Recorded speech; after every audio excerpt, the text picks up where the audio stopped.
सामने देखिएगा, इधर इधर।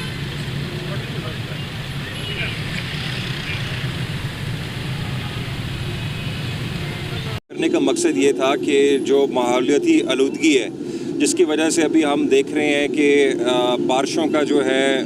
बेमौसमी होना, बहुत शिद्दत के साथ होना,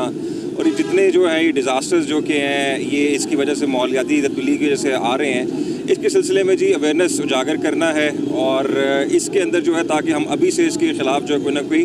एक्शन ले सकें और ये जो हमारे मुल्क का फ्यूचर इसके साथ जुड़ा हुआ है, इस चीज़ को जो है हम उसका तहफ़्फ़ुज़ कर सकें।